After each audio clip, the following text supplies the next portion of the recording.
Bismillah. Alhamdulillahi Rabbil Alamin. Al-aqibatu lil muttaqin wa la udwana illa 'alal zalimin. Salatu wassalamu ala man la nabiyya ba'da, Muhammad bin Abdullah wa ala alihi wa sahbihi wa man sara ala nahjihi wa iqtafa bi athari ila yaumiddin. Wa ba'd. Assalamualaikum warahmatullahi wabarakatuh.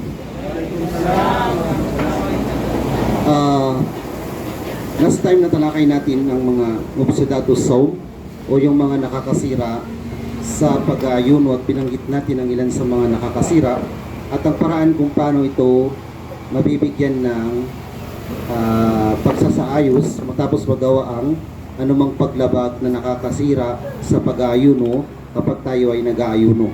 Ngayon ay papasok tayo sa ahkam qada lis-siyam. Ito yung mga lituntunin para sa mga tao na hindi nakapag-fasting o kaya naman ay nasira ang kanilang pagpapasting sa buwan ng Ramadan. So sino man ang nawala o nasira ang kanyang pag-ayuno sa buwan ng Ramadan sa paraan na pinahintulutan o kaya sa paraan na ipinagbawal. So kapag ang isang tao ay nasira ang kanyang fasting sa kaya araw ng Ramadan habang siya ay nagpapasting, maring ito ay pinahintulutan o kaya maring ito ay ipinagbawal. Kapag pinahintulutan, halimbawa nito ay paglalakbay. So naglalakbay, pinutol niya ang kanyang fasting sa araw ng Ramadan. O kaya naman ay ipinagbabawal. Sabihin, bawal na putulin, pero nasira pa rin ang kanyang fasting kasi pinagbabawal yung kanyang nagawa. Halimbawa yung pagtatalik sa araw ng Ramadan. So ito mga to ay pinahintulutan o kaya naman ay ipinagbabawal na masira ang kanyang pagpapasting, nasira, ito ay papalitan pa rin sa babayaran sa ibang araw pagkatapos ng buwan ng Ramadan. Sabi ng Allah subhanahu wa ta'ala, "Fa'iddatun min ayyamin ukhar. Faman kana minkum maridan aw ala safarin, fa'iddatun min ayyamin ukhar." So sino man sa inyo ang nasa paglalakbay o kaya may karamdaman, fa'iddatun min ayyamin ukhar, babayaran niya ito sa ibang araw pagkatapos ng buwan ng Ramadan. So sino man ang nakasira o nasira ang kanyang pag-ayuno sa buwan ng Ramadan, marapat niyang madaliin ang pagbayad dito pagkatapos ng buwan ng Ramadan. Madaliin, ibig sabihin after ng buwan ng Ramadan at hindi ka nagpasting sa buwan ng Ramadan, natapos ng buwan ng Ramadan, ilang buwan ulit ang darating, kailangan madaliin ang pagbayad sa mga utang na hindi pa nababayaran.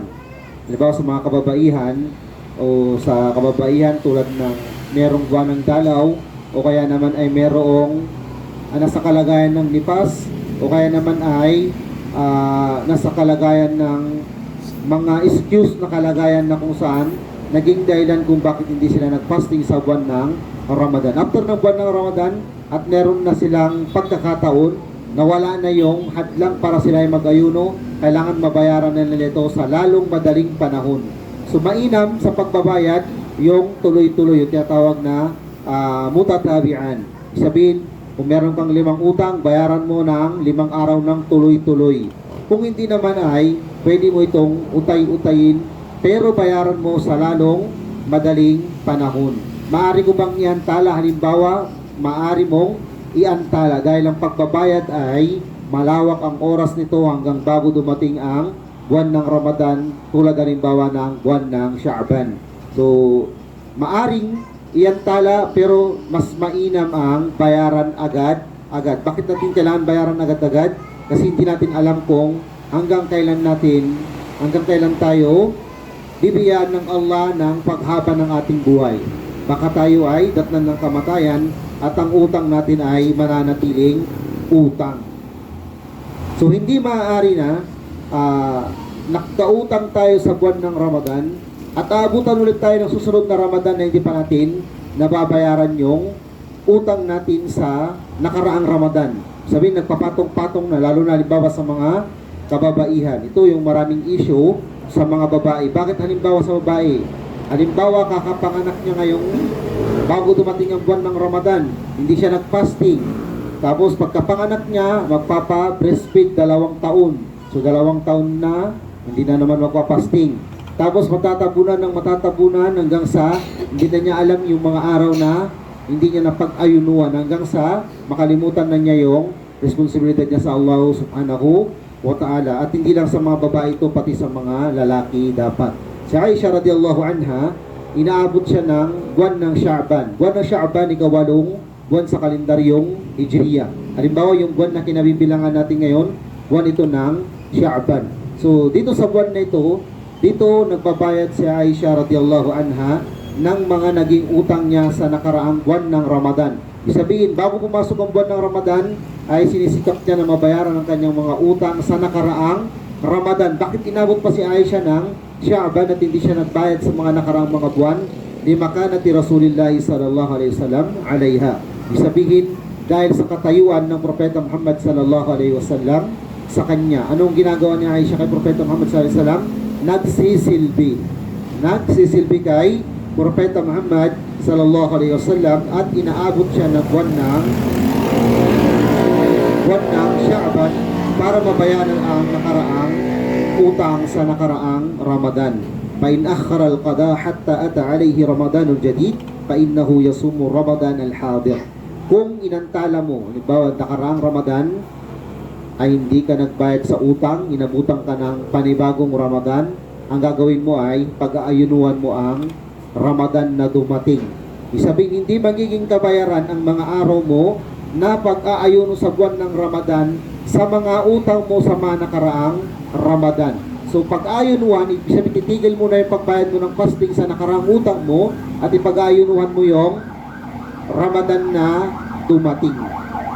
At babayaran mo ang utang na ito kapag natapos na yung Ramadan na kinabibilangan mo ngayon. So, malinaw yun.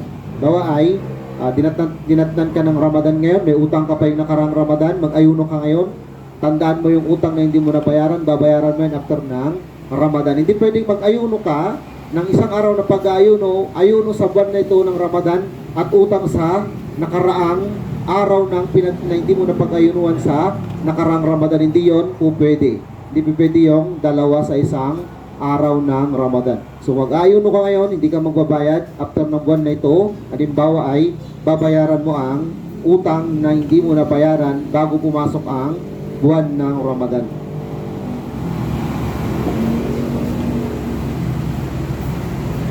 Ayun ang problema dito ay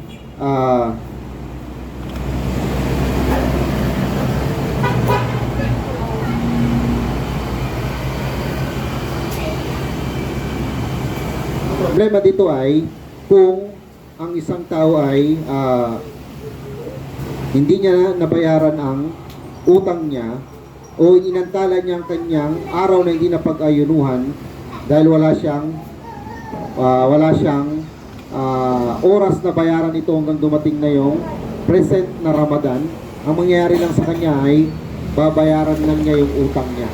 Halimbawa, nagkasakit ka ng mahabang buong taon, nagkasakit ka at wala kang pagkakataong bayaran ito, ang mangyayari lamang sa iyo ay babayaran mo ang bagay o araw na hindi mo napag-ayunuhan. Subalit kung inantala mo ang pagpapasting, pagbabayad ng utang sa mahabang panahon na ito at tinatnan ka pa rin ng panibagong buwan ng Ramadan, ang ilan sa mga ulama ay nagsasabi na kasama sa pagbayad mo sa mga araw na hindi mo napag-ayunuhan ay ang pagpapakain din sa mga araw na bilang ng hindi mo napag-ayunuhan.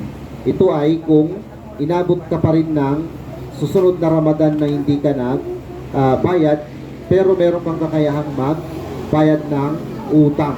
Kasi ang kalagayan ng tao kapag nagkaroon siya ng utang, hanggang dumating yung sumunod na Ramadan, dalawa. Ibig sabihin, meron kang kakayahang magbayad pero hindi ka nagbayad, at wala kang kakayahang magbayad kaya nabutang ka pa rin ng sumunod na Ramadan. So kung ang kalagayan natin ay wala tayong kakayahang magbayad hanggang inabutan tayo ng buwan ng Ramadan, hindi tayo magpapakain ng tao kabilang kasamang araw na hindi natin napag-ayunuan. Pero kung maluwag ang araw natin at hindi tayo nagbayad, magbabayad tayo ng utang kasama ang pagpapakain sa araw na hindi natin napag-ayunuhan. Kapag ang isang tao ay namatay, bago niya tuluyang babayaran ng kanyang utang sa pamamagitan ng pagpasok ng buwan ng Ramadan, wala siyang babayaran. Halimbawa si Juan ay meron siyang utang. Tapos, namatay siya bago dumating ang buwan ng Ramadan. May utang siya na 10. Tapos bago dumating ang buwan ng Ramadan, di niya ito nabayaran. Namatay si Juan.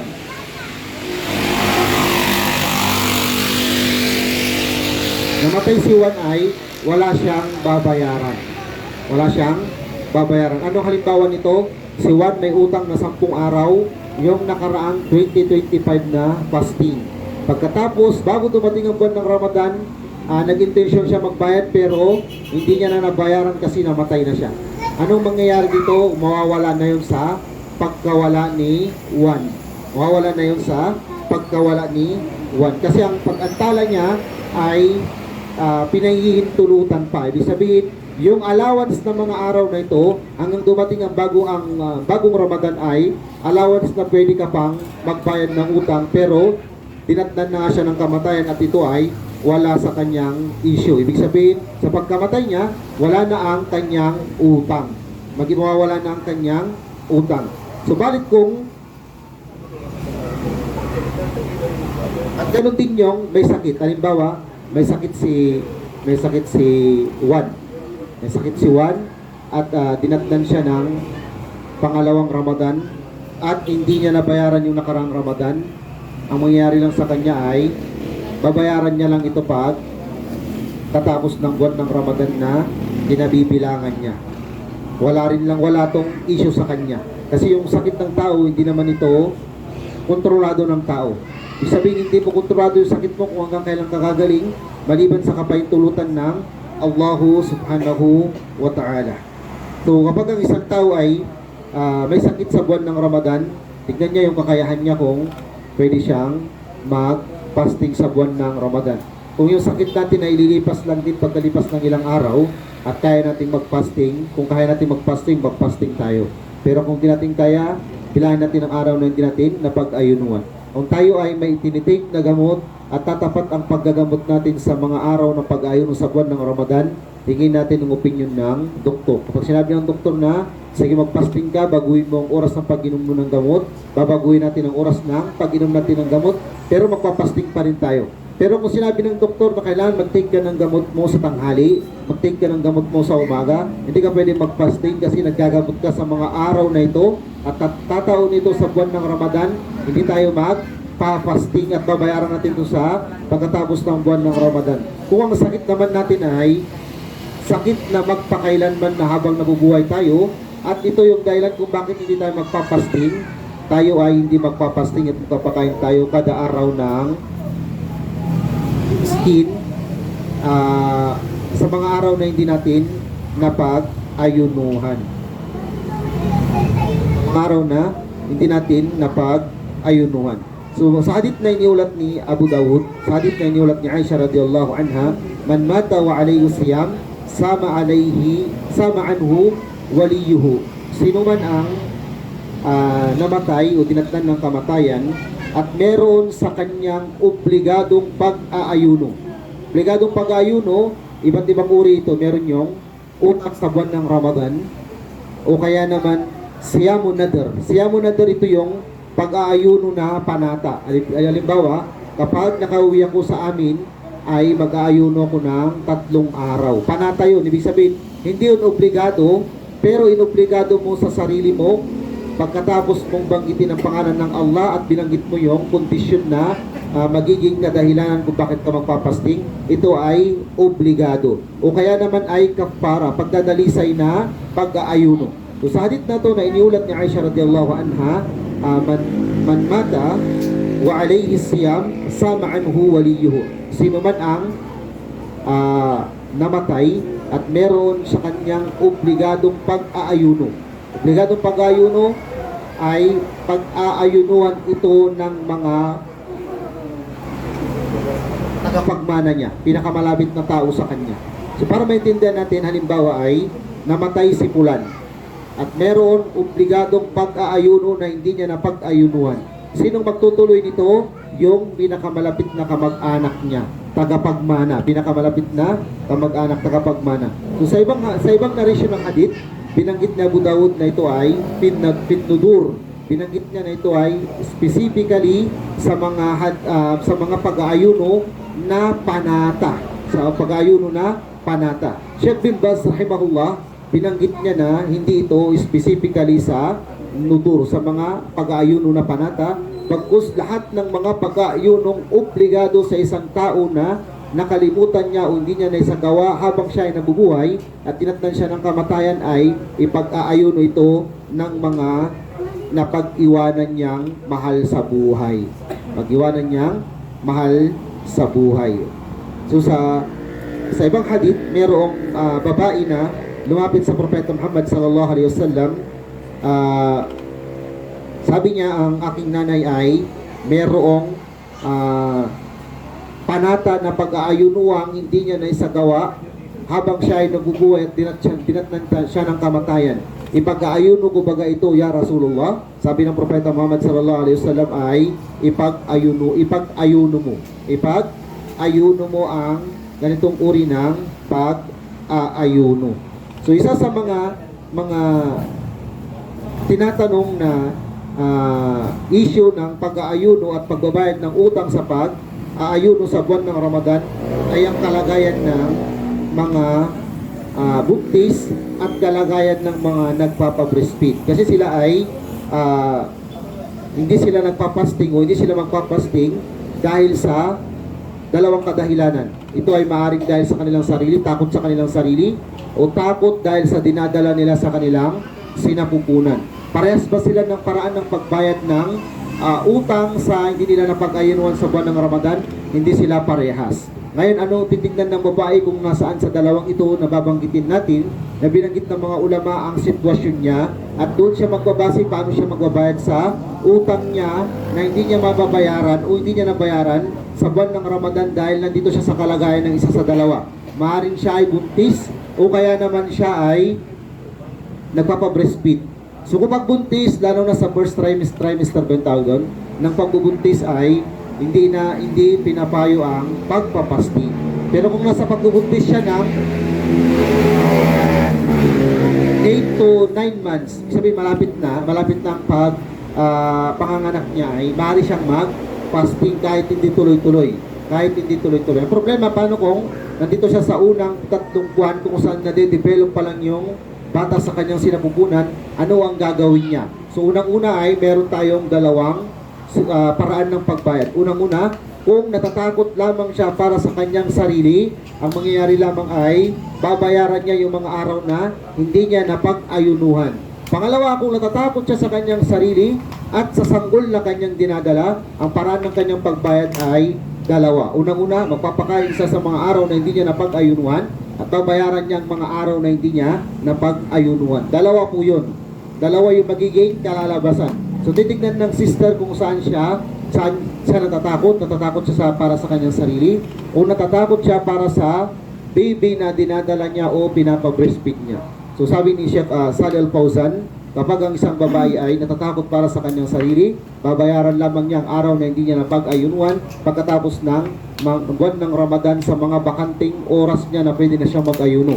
Pero sabi niya, kapag ito ay natatakot siya sa kanyang sarili at sa kanyang baby, magpapakain siya sa mga araw na hindi niya napag-ayunuan, plus babayaran niya yung mga araw na ito na hindi niya napag-ayunuhan. So dito ay tapos na po tayo sa talakay natin sa aklat ng siyam. Tandaan natin ang panawagan ng Allah subhanahu wa ta'ala sa pag-aayuno sa lahat ng Muslim. Ibig sabihin, ya ayyuhalladhina amanu kutiba alaykumus siyam. Ito ay panawagan sa lahat ng mananampalataya na mag-ayuno. Pero sino-sino ang mga obligadong mag-ayuno? Hindi lahat ng Muslim obligadong mag-ayuno.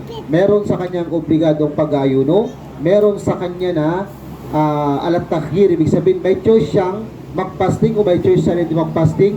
Meron sa kanilang bawal magpasting. Bawal mag-fasting. At meron naman yung sunnah sa kanya ang pagpapasting. So kapag sinanong ang anong hukom ng pag-aayuno sa lahat ng Muslim, ang panawagan sa lahat ng ang panawagan ng Allah Subhanahu wa Ta'ala sa pag-aayuno sa lahat ng kamusliman ay sakop lahat, pati ang Muslim na obligado, sunnah, may kalayaang pumili, at haram ay lahat sila sakop sa kanila ang pag-aayuno. So lahat ng Muslim ay inaatasang mag-ayuno, at ang mga pasok lamang sa kondisyon ang mag-obligado sa kanila ang pag-aayuno. Mga pasok lamang sa kondisyon ang obligado sa kanila ang pag-aayuno. So kapag ang isang tao kailan mapapatunayan na nasira ang kanyang fasting, bukod sa nakagawa siya ng violation sa pagpapasting niya, paano mapapatunayan na ito ay valid? Ibig sabihin, paano natin masasabi sa tao na ito na valid o nasira nga talaga ang pag-aayuno niya kung nakagawa siya ng violation habang siya ay nagpapasting? Unang-una, al-ilm. Kailangan ay alam niya na ito yung ginawa niya ay nakakasira ng pagpapasting. Halimbawa, alam niya na yung tubig at inumin, pag ininom at kinain niya ito habang nagpapasting siya ay masisira yung fasting niya. Alam niya yun, pero yung ginawa niya pa rin kahit alam niya, sira yung fasting. Ibig sabihin yung hindi niya alam na kumain siya at uminom siya, at hindi niya alam bagong Muslim na hindi pa naturuan patungkol sa ahkam ng siyam, at tuntunin sa pag-ayuno, kumain at uminom, hindi natin masabi na sira na yung fasting niya kasi wala siyang kaalam-alam dun sa na-violate niyang gawain habang siya ay nagpapasting. Pangalawa, pinaalala sa kanya o naalala niya. Pinaalala sa kanya o naalala niya yung ginagawa niya ay bawal at tinuloy-tuloy niya pa rin, sira yung fasting niya. Sira yung fasting niya. Halimbawa, umiinom siya ng tubig habang araw ng Ramadan, oras ng fasting. Sinabihan siya na, alam mo ba na nakakasirang ang pag-inom ng tubig habang ikaw ay nag-aayuno? Pagkatapos ay narinig niya yun, tinuloy-tuloy niya pa rin yung pag-inom, sira yung fasting niya. Sira yung fasting niya. So kung nakalimutan at uminom, binanggit sa hadith na ituloy niya pa rin yung fasting niya sapagkat pinainom siya at pinakain siya ng Allah Subhanahu wa Ta'ala. Pangatlo, al-irada. Ibig sabihin, kagustuhan niya. Kagustuhan niya yung bagay na yun na ginawa niya, kaya na-break yung fasting niya.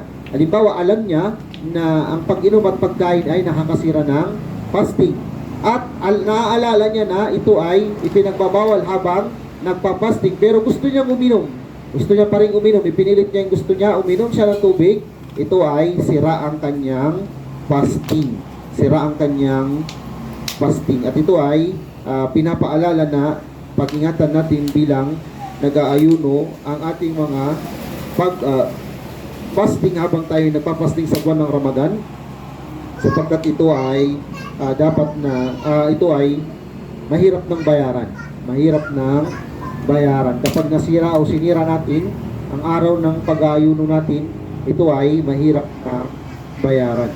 So ang isang Muslim, kailangan na alamin niya ang kanyang dapat malaman sa lituntunin ng pag-aayuno bago pa man sumabak sa matagalang pag-aayuno. Pag-aayuno natin sa buwan ng Ramadan ay isang buwan na pag-aayuno. Kaya dapat ay anumang hindi natin nalalaman o bago sa ating kalaman ay ipagbigay alam natin. Para kung sakaling ito ay nakakasira ng pag-aayuno, nakakabawas ng reward, nakakapawalang bisa ng pag-aayuno ay mabigyan ng kasagutan agad bago tuluyang mawash out lahat ng pinaghirapan natin sa buong buwan ng Ramadan. Ang isang Muslim ay dapat ay pinaghahandaan niya ito sa kanyang sarili bago pa man tuluyang mag-ayuno sa buwan ng Ramadan. Pinapaalala din sa atin ng mga ulama na bigyan natin ng pag-aaral ang ating sarili o bigyan natin ng pagkakataong matuto sa mga lituntuning na papalog sa pag-ayuno sa buwan ng Ramadan. Mga paghahanda na kakailanganin natin para hindi tayo tuluyang maging mangmang sa pag-aayuno na taunang ipinag-uutos sa atin ng Allah Subhanahu wa Ta'ala. Para meron tayong baon na kaalaman at meron tayong baon na sa pamagitan nito malalagay natin sa tamang kinalalagyan ang ginagawa nating ibada sa buong buwan ng Ramadan. Aralin natin, alamin natin, magbasa tayo, makinig sa mga lecture, sa mga muhadara na mababasa at maririnig natin sa social media. Gawin natin ang Ramadan natin sa taon na ito ay higit na mainam kaysa sa mga nakaraang mga Ramadan na pinagbuti natin na dumaan sa ating buhay sa mga nakalipas na taon. Sapagkat hindi natin alam kung ilang Ramadan pa ang dadatnan natin at kung ang buong kabuuan ng Ramadan na ito ay mapapabilang pa tayo sa mga magtatapos na mag-aayuno sa buwan na ito. Marapat na aralin natin, bigyan natin ng pagkakataon ng sarili natin na matuto. Maglagay tayo ng mga program natin sa sarili natin na siyang babagtasin natin sa buong buwan ng Ramadan. Halimbawa, maglagay tayo ng ilang page ng babasahin natin na page sa Quran, araw-araw at sa araw at sa gabi. Ilan ang bukod dito ay pagsasakatuparan ng mga sala na hindi obligado. Halimbawa, mga sunan an nawafil ng mga sala at mga sunna sa gabi at sa araw. Sa gabi tulad ng tarawih, salatul tahajjud, at yung witr. Sa araw naman ay salatul duha at iba pa. Maglagay tayo ng chart para alam natin kung nagagawa ba natin yung plano natin sa sarili natin para sa taon na ito. Kaya maglagay tayo ng mga good deeds na gagawin natin, o kaya naman ay gagawin natin kahit minsan sa buwan na ito hanggang bagong tuluyang matapos ang buwan ng Ramadan. Halimbawa, ako ay magsasadaka.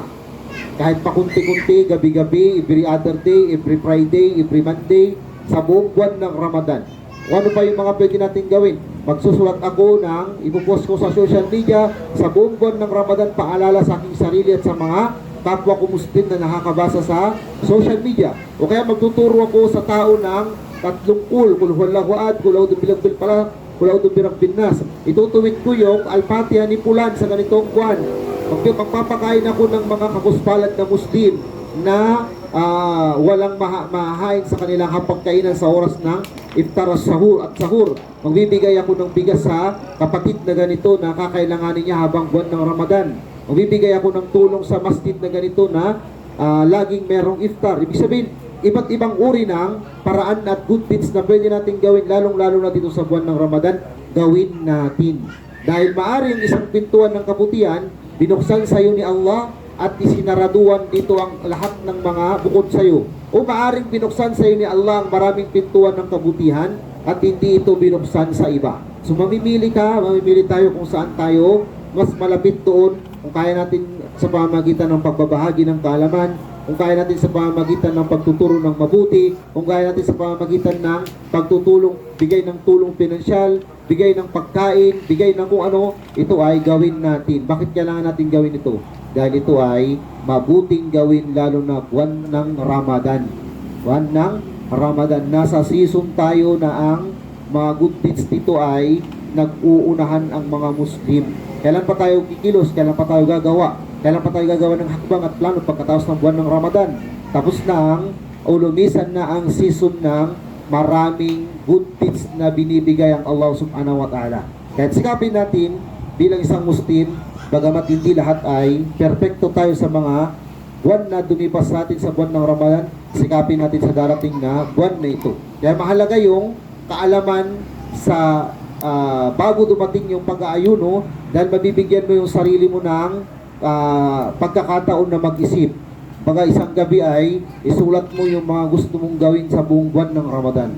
Pagkatapos ng buwan ng Ramadan, i-check mo kung nagawa mo baga yung mga gusto mong gawin sa buong buwan ng Ramadan. Kapag nagawa mo ito ay pagpasalamat mo sa Allah subhanahu wa ta'ala dahil hindi nasayang ang mga sandali at oras at araw at gabi na lumisan sa iyo sa buong buwan ng Ramadan. No.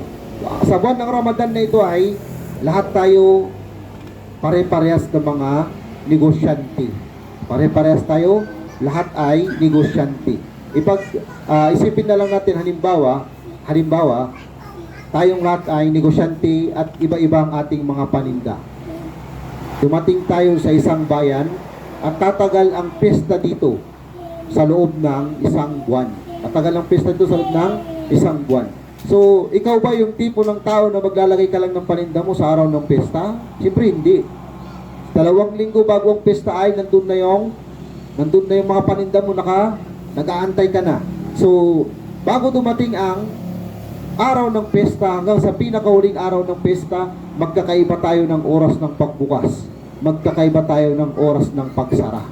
Mayroon mga tao na maagang magbubukas, late magsasara. Meron yung maaga magbukas, maaga din magsara. Meron yung bukas yung kanilang tindahan, buong magdamag. Hindi sila natutulog. Ngayon, pag natapos na yung isang buwan na piyesta, halimbawa, pare-parehas ba tayo ng kinita? Siyempre hindi. Diba? Yung mga nagbukas ng buong gabi ay mas malaki ang kinita kumpara sa 8 oras lang ang binubuksan nila araw-araw. So ipagpalagay na lang natin paano kung good tips yung pinag-uunahan natin. Ang Allah subhanahu wa ta'ala sinabi niya, kullu amali ibnu Adam lahu illa as-sawm fa innahu li wa ana ajzi bi. Lahat ng gawain ni Adan ay sa kanya maliban sa pag-aayuno. Sapagkat ito ay para sa akin at ako ang magbibigay ng gantimpala dito. Isabihin ng pag-aayuno ni Pulan at ang pag-aayuno ni Pulan ay hindi maaring parehas ang reward na matatamo nila. Depende sa pagsusumikap, paglalaan ng oras na ilalaan ni Pulan kay Pulan, kung mahigitan niya ang ginawa ni Pulan kay Pulan. At tanging ang Allah lamang ang nakakaalam kung sino ang nakakahigit sa kanilang dalawa. At ang Allah lamang ang nakakaalam kung sino ang merong mas higit na maraming reward sa kanilang dalawa. Kaya ang buwan ng Ramadan ay buwan na kung saan tayo ay pakakawalan dito para gumawa ng mga kabutihan sa abot ng kaya natin. Pagkatapos ng Ramadan ay lilitisin natin ang sarili natin paano natin tinugunan ang buwan ng Ramadan. Baka na sa unang mga parang tayo yung mga ano lang, pangunahan lang. Ano yung pangunahan na tinatawag? Pang first 1 week lang. Malakas ang endurance dahil first 1 week lang. Malakas sa tarawih, malakas sa fasting, first 1 week. O kaya naman tayo yung pang 2 weeks lang, 2 linggo lang at nanghihina na. 3 linggo, hindi na halos nagtatarawi. Pagod na. 4 na linggo, wala na. Nakalimutan na ng panahon, nilibing na. No, nilibing na siya. Kailan ulit nabubuhay? Sa araw ng Eid. So kung yung mga non-Muslim meron silang araw ng patay, sa mga Muslim merong araw ng buhay. Araw ng Eidul Fitr. No. Araw ng Eidul Fitr, mabubuhay ang mga Muslim. Dadami ang nakahijab, dadami ang maglalakad sa lansangan na may palatandaan ng pagiging Muslim. Dadami ang magsasalat, dadami ang dadalo ng takbirul mursal ng Salatul Eid. At doon pagkatapos doon ay unti-unti na namang magtatago ang iman nila at pagkatao nila hanggang sa tuluyang dumating ang buwan ng Ramadan. Napakabuti ng Allah kasi sa buwan ng Ramadan ay pinaparami niya yung mga Muslim. Sa buwan ng Ramadan, dumadami ang Muslim. Dumadami yung mga Muslim na hindi mo alam na buhay pa pala ay kasama mo pa na nakatabi mo pa sa sala. O diba, bagay na ano. So napakabuti ng Allah subhanahu wa ta'ala dahil ito yung kabutihan ng buwan ng Ramadan na masasabi nating napakabuti ng Allah at pinangyari niyang buwan ng Ramadan. Ang buwan ng Ramadan ay nalalahat tayo sa biyaya. No. Pag may dumating na biyaya sa masjid, damay ka kasi nandun ka sa masjid. Dahil wala ka sa masjid, hindi ka nadamay sa biyaya. O, di ba? Kaya wali natin pupunta ng masjid dahil ang biyaya ng Allah ay kusang dumarating. At ito ay nakukuha ng mga laging nasa masjid. So marami pang kabutihan ang pag-ayuno sa buwan ng Ramadan. Nawa ay pabilang tayo ng Allah subhanahu wa ta'ala sa kabutihan na papalog sa buwan ng Ramadan at ipabilang tayo sa mga makakapag-ayuno sa buwan na ito at sa mga darating pa na mga buwan. Allahumma amin. Nawa ay biyan tayo ng Allah subhanahu wa ta'ala ng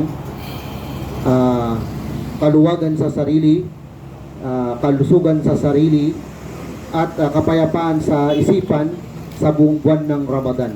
Huwag nawa tayong bigyan ng mga pagsubok at suliranin na magiging hadlang sa atin upang gamparan natin ang pag-aayuno at ibada sa buong buwan ng Ramadan. Dalisayin nawa ang ating mga sarili, ang ating mga kasalanan bago pa man dumating ang buwan ng Ramadan, habang buwan ng Ramadan, lalong-lalo na paglisan ng buwan ng Ramadan.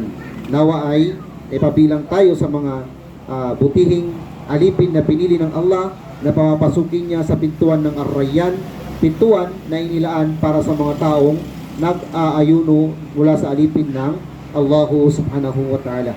Subhanakallahumma bihamdi wa nashhadu an la ilaha illa ant astaghfiruka wa natubu ilayk walhamdulillahi rabbil alamin. Bismillah walhamdulillah wassalatu wassalamu ala nabiyyina Muhammad wa ala alihi wa sahbihi ajma'in. Amma ba'd. Assalamualaikum warahmatullahi ta'ala wabarakatuh.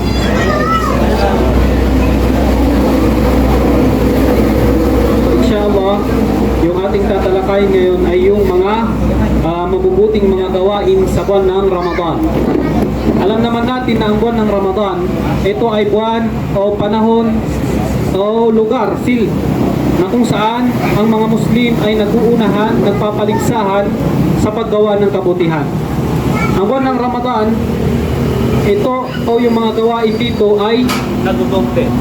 Nadudoble yung kanyang mga gantimpala. Sinabi ng Propeta sallallahu alaihi wasallam, "Man taqarraba fi al-insan min al-khair, kana kaman adda fariidatan fi ma siwa. Wa man adda fariidatan fihi, kana kaman adda 70 fariidatan fi ma siwa." Sinabi ng Propeta sallallahu alaihi wasallam, sino man ang lumapit sa Allah Ta'ala sa pamamagitan ng isang mabuting gawain ay katulad ng isang nakagawa ng obligadong gawain sa ibang panahon. At sino man ang gumawa ng obligadong gawain sa ibang panahon ay katulad ng nakagawa ng 70 obligadong gawain sa ibang panahon. So, ang buwan ng Ramadan, katulad ng ating sinasabi,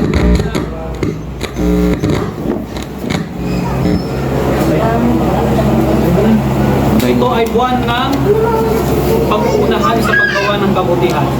So, inshallah, magbabanggit tayo ng ilan sa mga gawain o mabubuting mga gawain sa buwan ng Ramadan. Ang una dito ay yung tabarruk o yung as-sadaqa. Ang pagsasadaka o pagbibigay ng donation o kawang gawa sa buwan ng Ramadan, ito ay kabilang sa mga mabubuting gawain sa buwan ng Ramadan.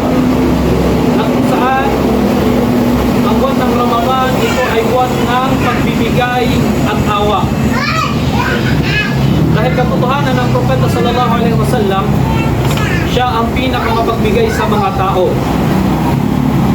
Dumating sa hadith na kana Rasulullah sallallahu alaihi wasallam ajudun nas wa kana ajudu ma yakunu fi Ramadan hina yalqahu Jibril wa kana Jibril yalqahu fi kulli laylatin min Ramadan fayudarisuhu al-Quran. Sinabi o nabanggit okay na po ito. ang suno ng Propeta sallallahu alaihi wasallam sumakanya na ang pagpapalat kapayapaan ay ang pinakamapagbigay sa mga tao. At siya ay nasa kanyang pinakamapagbigay na panahon ng Ramadan nang makapagkita siya kay Jibril alaihi salam, at si Jibril ay nakikipagkita sa kanya tuwing gabi ng Ramadan upang pag-aralan ang Quran sa kanya. Ang suno ng Allah subhanahu wa ta'ala ay higit kabukas palad sa mabubuting gawa kaysa sa banayan na simoy ng hangin. Yan ang Propeta sallallahu alaihi wasallam. So yan yung una na ating babanggitin, yung at-tabarruk o yung as-sadaqa. Pangalawa, qiyamul layl o salatul tarawih. Ang pag-qiyamul layl o yung tahajjud, witr o yung tarawih ay kabilang rin sa mga gawaing pagsamba na magaganda o malalaking gantimpala sa buwan ng Ramadan. Sinabi ng Propeta sallallahu alaihi wasallam, "Man qama Ramadan imanan wa ihtisaban, ghufira lahu ma taqaddama min dhanbi." Sinabi ng Propeta sallallahu alaihi wasallam, sino man ang nagtayo ng Ramadan ng mayroong pananampalataya at siya ay naghahangad ng gantimpala mula sa Allah subhanahu wa ta'ala, ay ipapatawad sa kanya ng Allah subhanahu wa ta'ala ang kanyang mga naunang mga kasalanan. Yan yung pangalawang gawain o mabiyayang gawain sa buwan ng Ramadan. Pangatlo na ating babanggitin ay masyru' iftar sa'im fi Ramadan. Ito yung pagpapakain sa mga nag-aayuno sa buwan ng Ramadan. At pang-apat, yung amalu wajibat iftar sa'im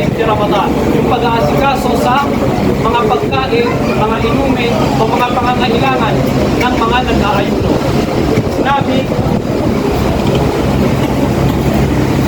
Sinabi ng Propeta sallallahu alaihi wasallam, "Man fattara sa'iman kana lahu mithlu ajrihi, ghayr annahu la yanqusu min ajri as-sa'im shay'un." Sinabi ng Propeta sallallahu alaihi wasallam, sino man ang nagpaiftar, nagpakain ng nag-aayuno, ay makakakuha siya ng gantimpala ng tulad ng gantimpala na nag-aayuno. Maliban na hindi mababawasan yung gantimpala ng nag-aayuno. So, isa ito sa mga biyaya na makakamit natin sa pagpapakain ng nag-aayuno o paghahanda ng kanilang mga pang-iftar. So, pang-lima ay yung as-salah fi Ramadan wa zikr wa dua. Lahat ng mga ito ay mga gawain na hindi lamang dapat natin gawin sa buwan ng Ramadan. Ngunit, dapat natin itong paramihin, mas lalong paramihin sa buwan ng Ramadan. Dahil katulad ng nabanggit natin kanina, na ang buwan ng Ramadan, ito ay buwan ng mapagpala, na kung saan ang mga gawain dito ay muda'af, o yung doble, yung kanyang mga gantimpala. So, kinakailangan na paramihin natin yung ating mga sala, zikr at dua, lalo na sa buwan ng Ramadan. So, pang-ito sa ating babanggitin ay yung tilawatul Quran wa tadabburihi. Yung pagbabasa ng Quran at pagmumuni-muni dito. Dahil ang buwan ng Ramadan, ito ay buwan ng Quran. Sinabi ng Allah subhanahu wa ta'ala, "Shahru Ramadan alladhi unzila fihi al-Quran." Ang buwan ng Ramadan, na kung saan itinabagi ito ang buwan ang banal na Quran. Wa kana as-sahaba wa salaf as-salih yukthiruna min at-tilawati fi Ramadan. Ang mga sahaba daw at mga salaf as-salih ay niraramihan nila ang pagbabasa ng Quran. فالإمام الشافعي كان يختم القرآن 60 مرة في رمضان. Si Imam Shafi'i daw ay binabasa niya yung Quran ng 60 times sa isang buwan ng Quran o isang buwan ng Ramadan. So, yan yung pang-pito, yung pagbabasa ng Quran at pagmumuni-muni sa mga aya nito, mga talata nito. Pangwalo, silatul rahim wal ihsan ila nas. Silatul rahim, yung ugnayan ng kamag-anakan. Silatul arham ibadatun azima. Yung pagkikipag-ugnayan sa mga kamag-anakan, ito ay ibada o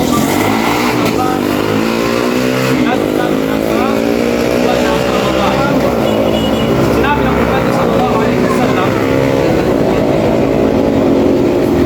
Propeta sallallahu alaihi wasallam, "Man ahabba an yabsuta lahu fi rizqihi wa yushrik lahu fi ismihi falyasil rahimihi." Ang sino mang nagnanais na managdagan ang kanyang pagustos at pahabain ang kanyang buhay ay dapat panatilihin ang mga ugnayan ng kamag-anakan.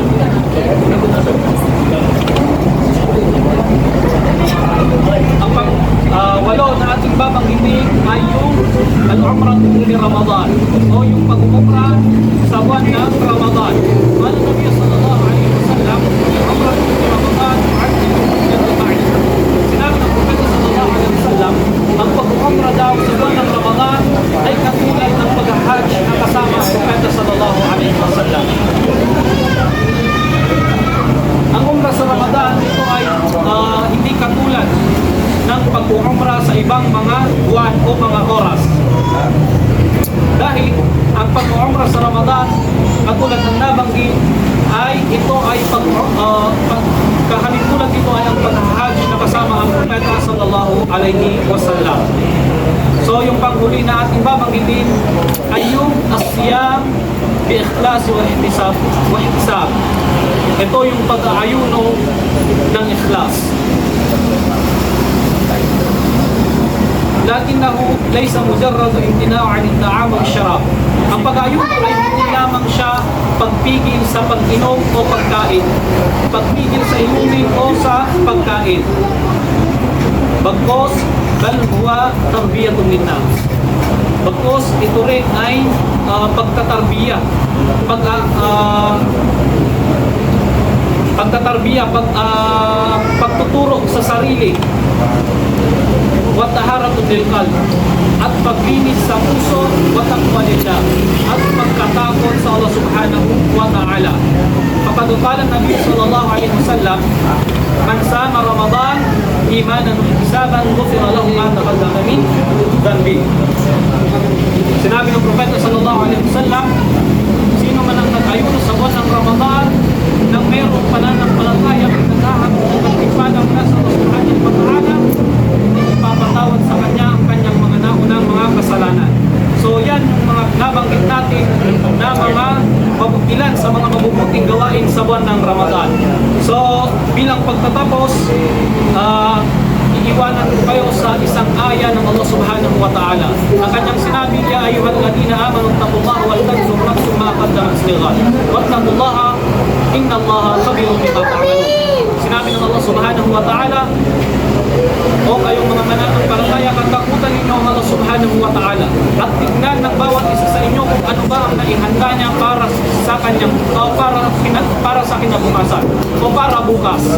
At katakutan ninyo ang Allah subhanahu wa ta'ala dahil katotohanan ng Allah subhanahu wa ta'ala ang nakapaalam ng inyong mga ginagawa. So itong aya na ito ay pinapaalalahanan tayo na palaging suriin natin ang ating mga sarili. Kung sapat na ba ang ating mga nagawa kung tayo ay biglain ng kamatayan. So hanggang dito na lamang. Wa akhiru da'wana alhamdulillahi rabbil alamin.